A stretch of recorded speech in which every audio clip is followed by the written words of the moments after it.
City. Good old Watts. Is it Compton? City of Compton. Ah, I got it right. Thank you. Nope. They keep it rocking. They keep it rocking. Welcome, everybody, to the Wild Wild West.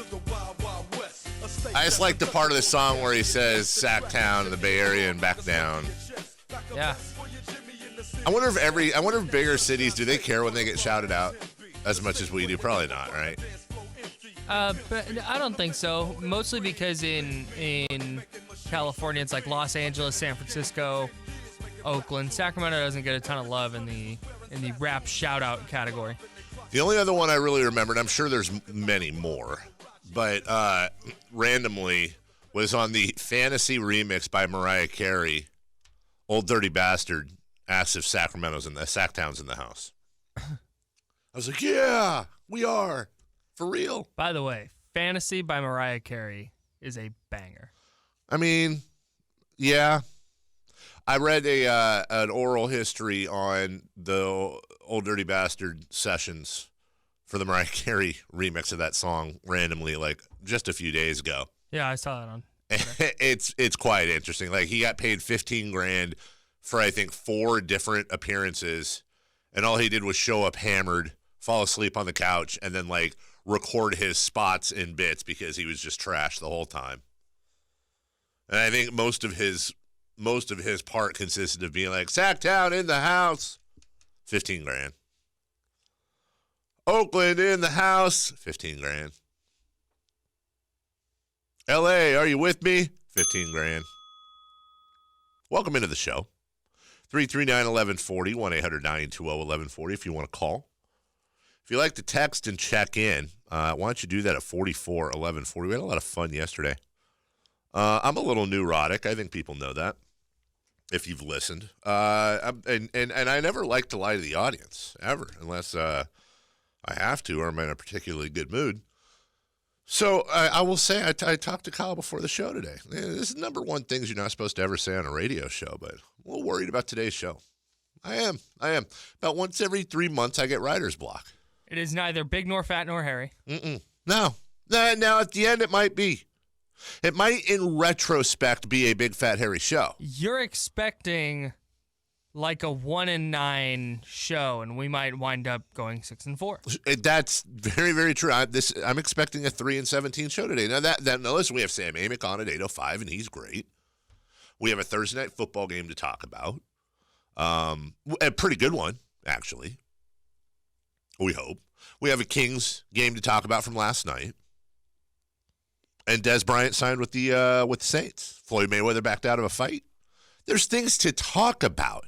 Bryce Harper turned down $300 million from the Nationals. He did. But it's not, unless you're a news show, like coming up next, unless you're, we're a talk show. So unless you're a news show, it's not the news, it's not the subjects. It's the ability to pivot off those subjects and create a passionate conversation. And I'm not feeling, definitely talk about the Kings game. I'm not feeling passionate about any of our topics really today. I'm not feeling like there's going to be and I think part of it is that we're getting done with an election cycle. And again, things you should never mention on the radio, but I'm always honest.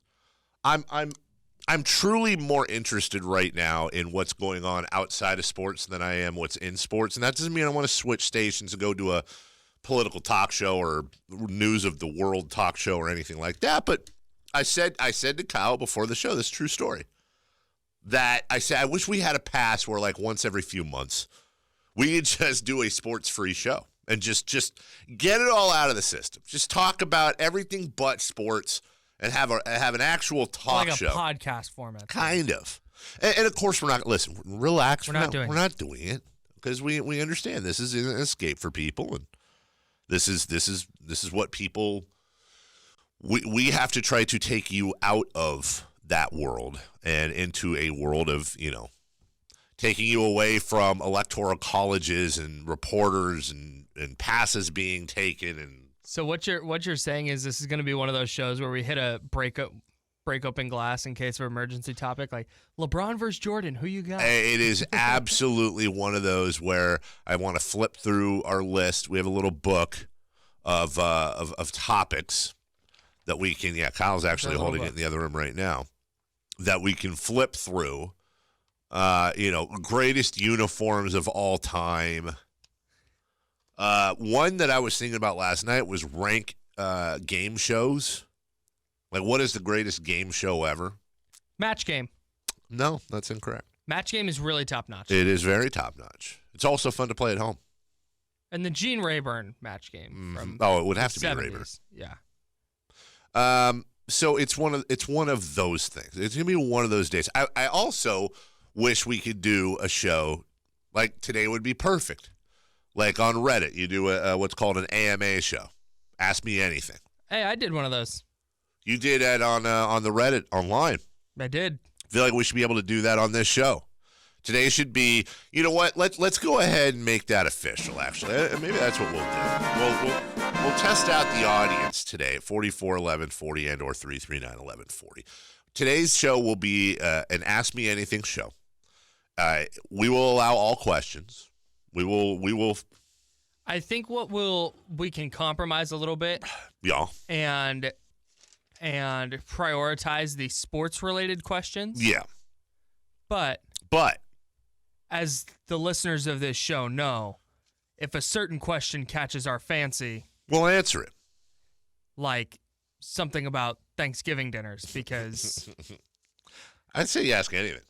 Like that we can answer without getting in trouble. Yeah. Like, what's the best way to cook a turkey? That's fine. Please don't ask like, don't ask anything that's going to get us in trouble. But ask us whatever. What are your guys' thoughts on legalizing recreational drugs? Yeah, there you go. Don't ask. Don't ask it. Ask it. We just can't answer it, or won't answer it. Well, answer what? What's the meaning of life? Hey, hashtag Drive 1140 with your questions. Yeah. Hashtag Drive 1140. Your question could get on the TV, on the television. Which by the way, I had a lot of fun with that yesterday. And good job, Kyle. I switched when Katie came on yesterday. I switched the baby wine sound effect with the applause. So it's screwing me up right now. Very good bit. That was Kyle that came up with that bit to call Katie mom and see how it was 8 tries. And Katie claimed that she knew on the first one. No chance. No, she didn't. 0 chance. That's Katie. That's Katie for you. He's never just. Hey, but let's hang on. I want to take a step back here. Okay. I want to credit all sides. Step back. I think that if Katie did know on the first one, yeah, then good on her for carrying the bit. Yes, if Katie knew on the first one and consciously carried the bit, that would be awesome. I'm doubting that. There's no chance that happened. There's actually a better chance that we weren't talking to Katie yesterday, that Eunice called in from the other room and posed as Katie. There's no chance that Katie, no. From the 530. Now, this is what I'm talking about. This is what I would like to do all day long. If I had my druthers, it's a great word, I would like us to do this. Burgers with or without barbecue sauce. Discuss. With. Now, it depends on the question. I'm very pro barbecue sauce on a burger. A burger should be treated as a canvas. It's two buns and a burger. This is fair. I know where you're going with this. And if you want to do guacamole bacon, you do guacamole bacon. Okay. And if you want to do barbecue, you do barbecue. If the question is barbecue sauce acceptable on a burger, the answer is absolutely. Yeah. What?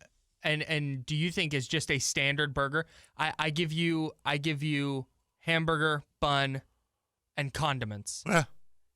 Is it acceptable if I just grab that BBQ and pour it on there with my lettuce and tomato and onion and call it good? If that is what your preference is, yeah. Now, if you do, I don't know, do what you want. Burger's pretty easy. We'll take a break. I have a policy that if I go to a restaurant and they have a fried egg on a hamburger, that's what I get. It's a fine burger that I didn't even want to try until about 3 years ago. So good. We have sound from Jerry Reynolds today, too, we're going to have to get to. Some of the best sound. Jerry visited with Lance Woods, who's soon to be our friend Lance Woods. Which I would listen to that podcast every day. Absolutely. We'll take a break. During the break, ponder this. This is from the 916. We always ask, is a hot dog a sandwich? But what is a burger classified as? Well, actually, don't ponder that. It's a sandwich. A burger's a sandwich. Yeah, burgers is... That's actually a sandwich, much like a hot dog is a sandwich. And a chili is a stew or soup. We can do that all day long. Chili's not a soup. It's soup of the day on certain days of the week. And it's wrong. Okay. Morning Brew is next. Kings played football tonight, and Dez Bryant found a home. Like he's been homeless and just wandering around it. Dez Bryant found a home. We'll get it all started next right here on Sports 1140 KHTK.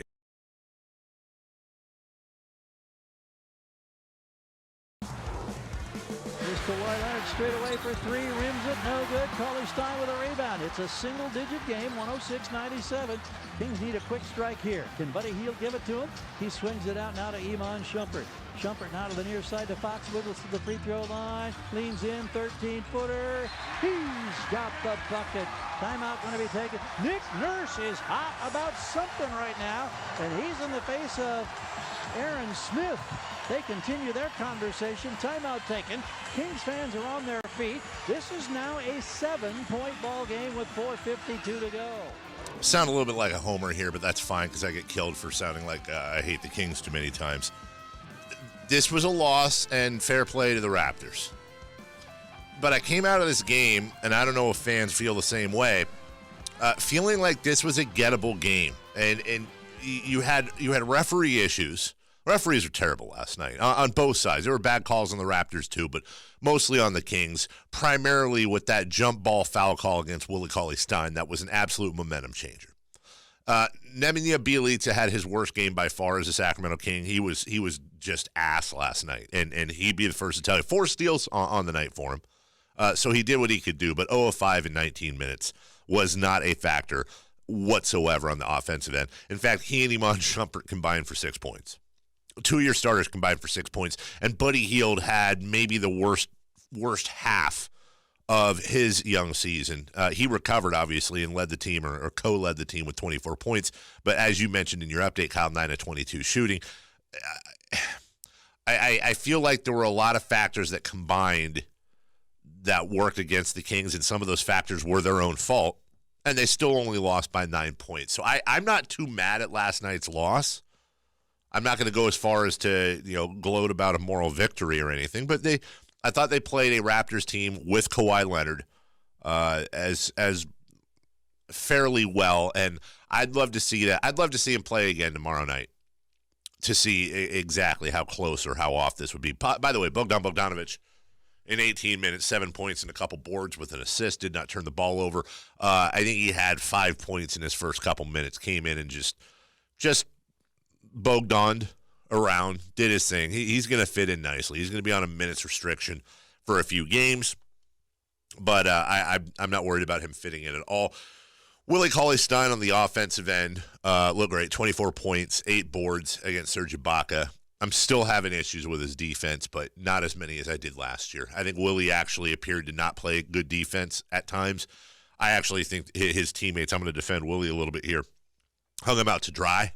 And Willie had to switch on the perimeter a lot, and he wasn't getting help on his guy down low. That's not his fault. Yeah, you can see just watching the Kings, there's a lot of defensive miscues where guys expecting there to be somebody where they're not.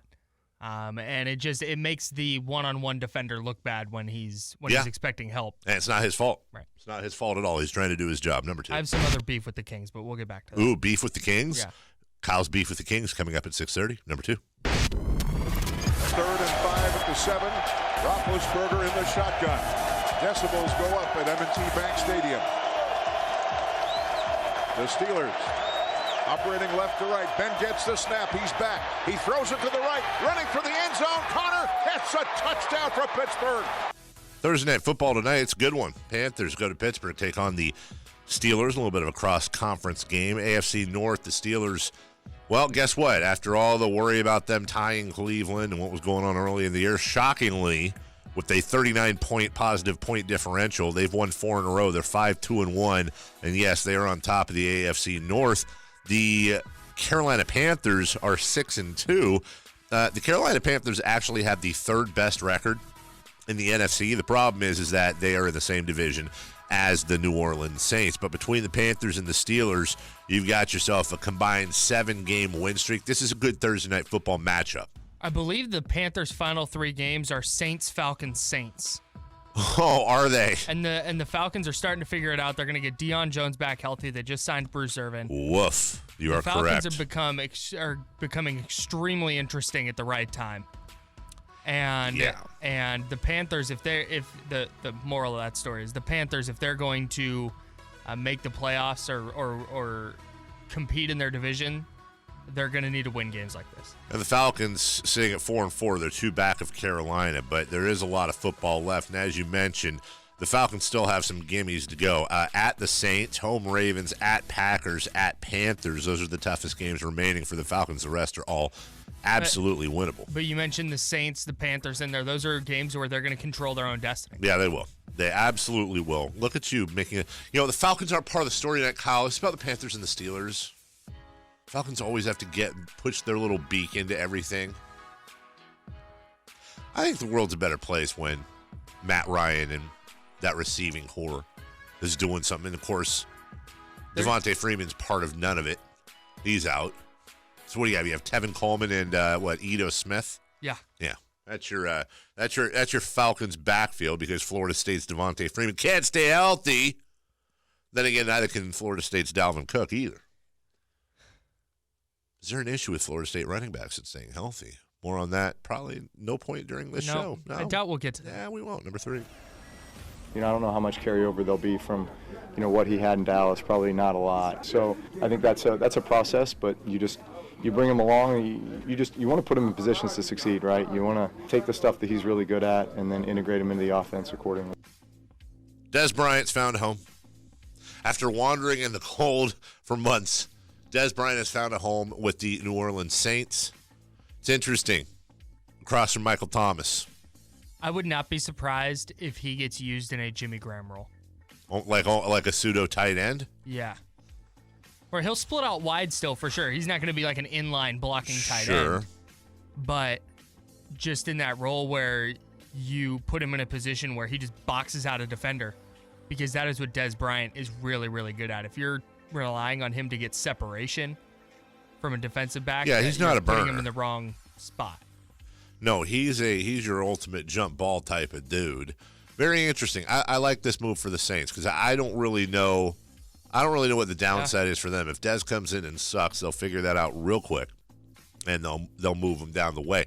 The other part of it is the Saints are rolling right now. Now, if Dez comes in and decides to act like Dez, that's a problem. They need to figure that out really quickly.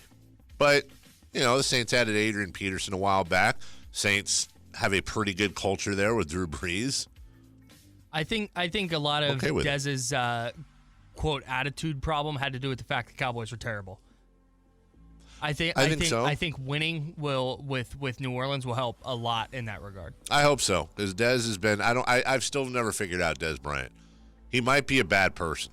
Yeah, I don't really have much of a problem with him. He might actually be okay. Well, he's done some pretty questionable. I mean, he's done a couple questionable things, but we've seen that before, and that doesn't necessarily mean athlete's a bad person. It'll be interesting to see. Saints, did they get better? Because they are certainly the hottest team in football. We'll take a break. When we come back here, Sacramento Kings highlights such as they were last night. We'll continue to take, I see a lot more of Ask Me Anything questions on here, Kyle. We'll try to answer one of those a segment at 44-11-40. We're taking any questions. All Request Thursday. Any question you might have, such as this one. In a movie theater, which armrest is yours? We'll discuss that next right here on Sports 1140 KHTK.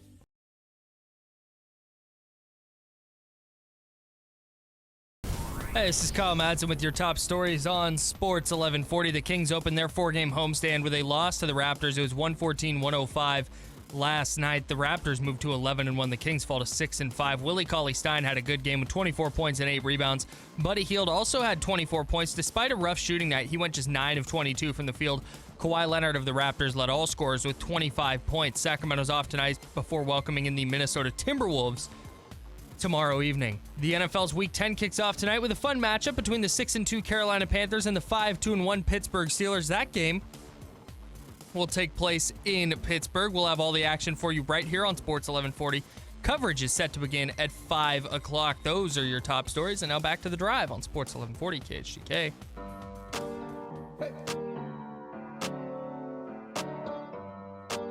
Here we go. The drive continues now. It was a good start for your Sacramento Kings last night. Here's another steal. Iman Shumpert, 2-on-1 Kings to Fox from the right to the window. He's got the bucket, and Sacramento leads 4-0. And De'Aaron Fox got involved. Hield has it, gives to Fox in the right angle. Wiggles to the edge of the More. paint. Now attacks from the left. His layup. He's got the bucket. 6-0 start for Sacramento in the first 2 minutes of this contest. Kept going for the Kings. Back out on the perimeter to Fox. Fox frees up. The lefty goes for three.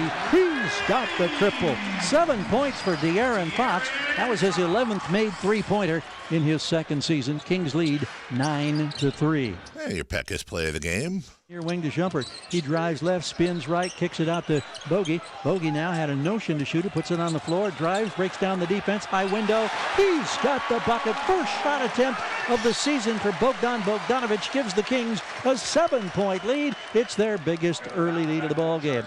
And that was your Peckus Brothers moment of the game. Get the spectacular backyard you've always wanted with a beautiful Peckus Brothers patio or sunroom.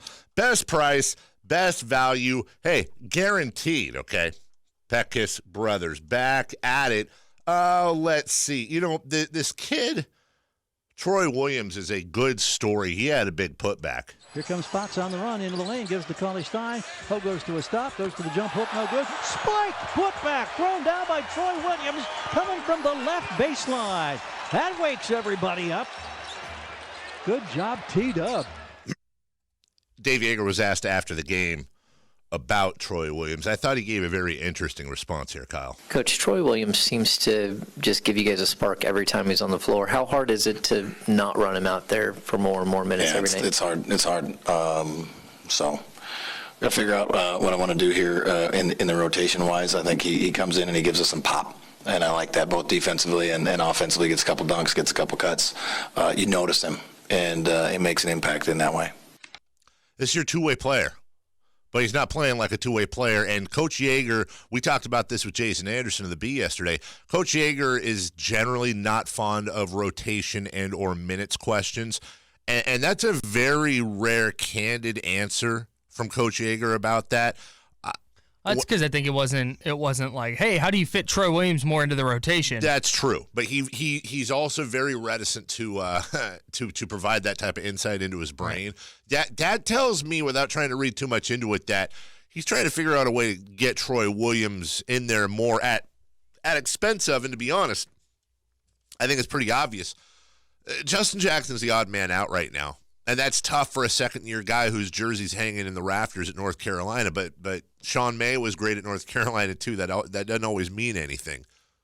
Yeah, there's just there's an athleticism that comes with Troy Williams and an explosiveness that you just don't have with Justin Jackson. No. Justin Jackson is a heady player. He makes the right play. He knows where to be, but the execution is not always there. Troy Williams last night in 14 minutes went 3 of 3 from the floor. He had 3 boards, a couple assists, and he was a +4. He was one of 3 Kings last night to finish with a ++-. Well, and that's the thing is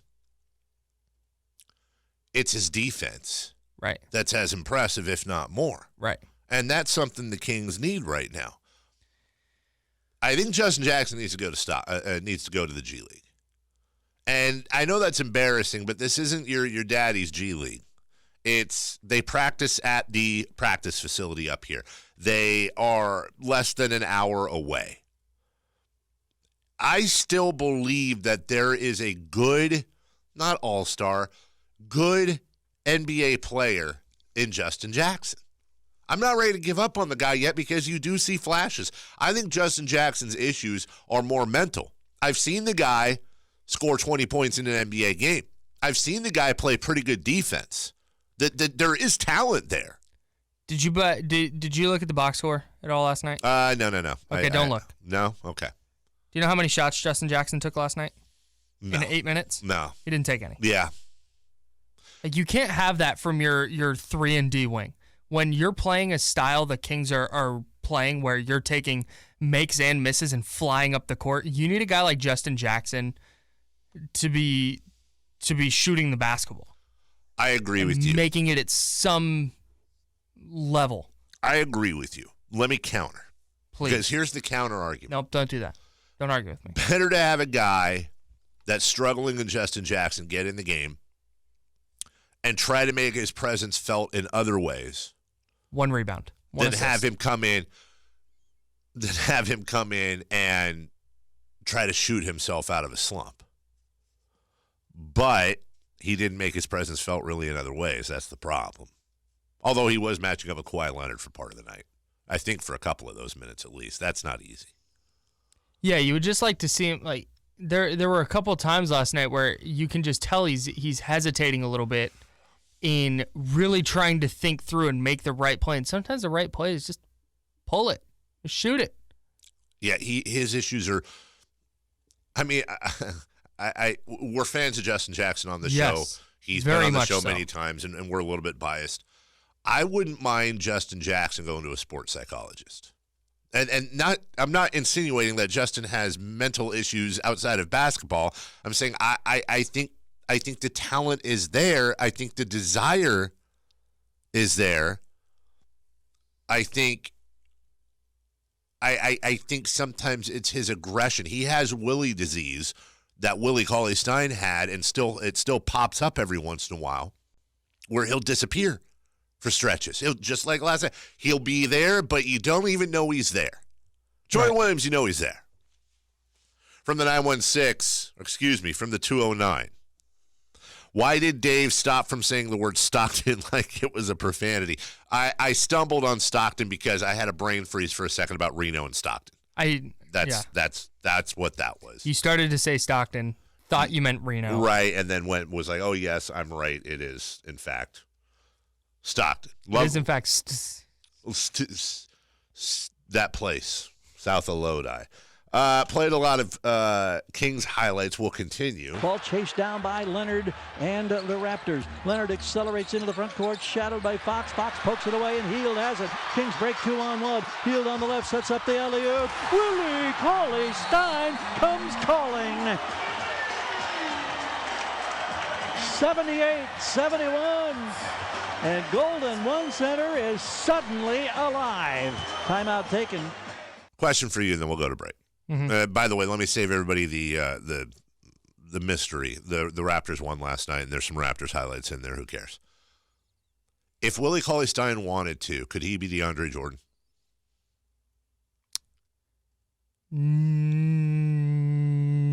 No.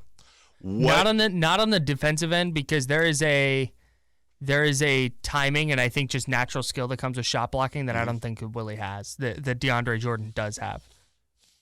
I wonder, that's the part I wonder about, and I wonder deeply about that. I think Willie CauleyStein is every bit the athlete that DeAndre Jordan is. Sure, totally. I wonder how much of, and I agree with you on the timing. I just wonder how much of that is desire to do that. Maybe. And that's why I said if Willie wanted to. Like if he said, I'm not gonna be Kristaps Porzingis anymore. I'm gonna try to be DeAndre Jordan. The difference is that Willie can shoot free throws a lot better, and Willie has a legitimate 10-foot jumper. The floor he can a little bit, yeah. I just wish that I wish he would accept that. Willie is determined to be something that we think he isn't. Yeah. Not shredding Willie, by the way. 24 points and 8 boards last night. Willie was just fine last night. Willie was arguably the Kings' best player last night. It's just that it's just right there with him, and you're seeing it. He's having the best year of his career. I just feel like he could be more. So much talent in that kid. There's so much talent, Willie CauleyStein. There is. There totally is. We'll take a break. Short segment next. We'll address some of your guys' questions here, and you can get more. It's an Ask Us Anything, an AUA today on The Drive. We got to get to that movie theater question because that's an important one. Good question. Also, Floyd Mayweather backed out of a fight. That's weird. not really. We'll talk to you about this fiasco between the Japanese MMA promotion and Floyd Mayweather. What could possibly go wrong with those two entities getting together with the guys behind Ryzen? We'll tell you about that next, right here on Sports 1140 KHTK.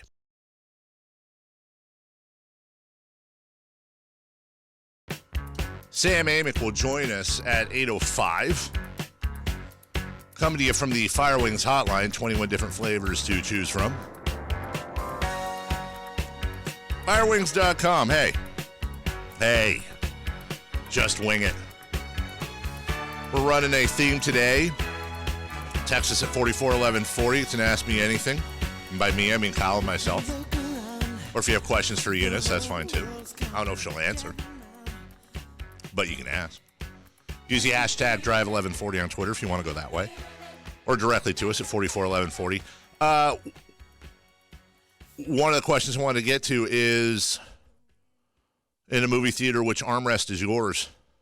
I don't know if there's a standing rule. I go for the one that's available. Yeah, I'm not. Sometimes if you know the people next to you, you can kind of adjust your arm position. So like one's in front and one's in back, and you can both use the armrest. Yeah. I do this. If there's people on either side of me, I will pick one. Yeah. I'm a leaner, so I kind of lean to one side. Or you can cross your arms. Yeah. I don't want to touch anyone. Yeah, don't touch me. What the thing is when you go to a movie with someone, say a significant other, that's where it really becomes cool, because then the armrest goes up. Well, true. Plus, generally, or if the armrest is down, I'll take my wife's armrest and the one to my left. Screw it. Wife doesn't get an armrest. Sorry. Fight for yourself, lady. Make it happen. It's survival of the fittest. Survival of the fittest. From the 916, here's a good one, Kyle. What is the proper miles an hour to stay in the fast lane on the freeway when someone's riding your rear end for you to move over? Like if I'm going 80, but someone comes up on me doing 90, should I have to move over? Should they have to go around? In my opinion, the proper answer is if somebody's behind you in the fast lane, you move over. Yeah. I don't care if you're going 100. Yeah, don't make the person driving faster have to maneuver around you. If you see someone flying up behind you, get out of the way. Get over real quick. And if you're going fast and they're just coming up on you. Now I think there's some people that would think they have a civic duty to not make it easier. Also, don't do 90 on the freeway. That was what I was going to say. Don't do 90. Now, I'm not going to sit here, and this is where we get dangerous. I'm not going to sit here and recommend go the speed limit. Do the speed limit. But if you don't do the speed limit for some reason, don't be an idiot. Just don't be an idiot. Nobody gains anything from your contest where you're going, I'm not letting this guy go around me. Meh. Here's another thing. If you're driving on the freeway, this is the one that my wife gets on me on because it pisses me off, and this is where I do get closest to road rage. If we're all on the freeway, I don't like tailgating. It's the worst. I allow space between myself and the car ahead of me. Now, I think the rule is, 1 car length per 10 miles an hour. I think. Please don't quote me, but I think that's the rule. I allow enough. What really bothers me is when somebody then tries to merge. The worst. And I will actually speed up if I can and try to block them and honk my horn. Like, no, dude. No, you're not getting in here. Same thing if I'm going on an exit and there's traffic and then somebody tries to merge, go to the front of the line and then merge into the exit lane. No. No, dude, you don't get in there. I think a lot of people also don't realize, too, the carpool lanes. I've noticed this all the time. I think it's still a thing where people don't realize that the carpool lane is only certain hours in the day. I think there's still some people that think you can't drive in the carpool lane no matter what. And I don't know if there are carpool lanes. Again, I don't want to mislead people if there are carpool lanes that you can never drive in. But I'm pretty sure everyone I've seen around Sacramento, it's like, I won't get the times right, but it's like 6 to 10 a.m. and 3 to 7. Yeah, which means if it's noon, just look at the signs. Yeah, there are signs on the side of the road. Jump over into the carpool lane real quick. Mm-hmm. It's not going to kill you. Good morning, Troy. Hey, there's a sign on the road. One of the signs says, slower traffic, keep right. Yes. Obey that sign, and we're all good. Right. Right? Thank you. No, Yeah. Thank you, Troy. Nailed it. But also, don't do 90. There's another sign on the road that has a speed limit, Yeah. too. I saw a thing once where they broke down how, like, if you're going 60 as opposed to somebody who's going 90, they were showing stats on the show. And it was like, if you have a 10-mile, if you're only going 7 miles, you'll only get there like a minute 15 quicker. Yeah. It was something like that. I'm getting the numbers wrong. But it did surprise me. I was surprised that, oh, well, that's not that much quicker. Okay, I can chill. Yeah, that's it. My dad brought that up to me after I got my first speeding ticket. He was like, "You're saving yourself like literally like 2 minutes." I was going to the Oakland Coliseum, and he said, "You're saving yourself like 2 minutes by going this much." Yeah, it's not worth it. It's really broke it all down for me and made me feel real dumb. Do you get livid as hell when you hold a door open for someone and they don't say thank you? I don't get livid. But I notice. I judge that person. I do. Harshly. I do. But I always try to hold. If I'm leaving, let's say, a gas station or a convenience store or anywhere, and I see somebody either coming in or coming out, I will without fail hold the door open. Maybe, and here's the thing. Maybe or at least do the push. Right. The push of the door as you're leaving. Yeah. Like, so the effort is there. Of course. You just never know. Like, you hold the door to help a person, not to get them to say thank you. And maybe that person's having an awful day. And they don't really acknowledge that you held the door for them, but if you had closed it in their face or let it close in their face, yeah, you feel horrible. Then maybe you're making their day worse. Yeah. So at the very least, hold the door open. They don't say thank you. It's whatever. Although sometimes if I'm having a bad day and I do that, I go, "You're welcome." I do that guy. I'm that guy. Oh, you say you're welcome? Yeah. If they don't say thank you? Oh, that's so passive aggressive. Yeah. Wow, I don't even do that. I'm a D-bag. Oh, I'm the worst. Oh, we've made somebody angry. We better move on. Sports, guys. Guys, sports. Hey, sports. Okay. All right. Kings lost last night. Floyd Mayweather has pulled out of his fight with Ryzen. Shocking. He claims that he never really agreed to anything and that this was supposed to be a non-televised event for some wealthy people in attendance, an exhibition. Not an actual fight.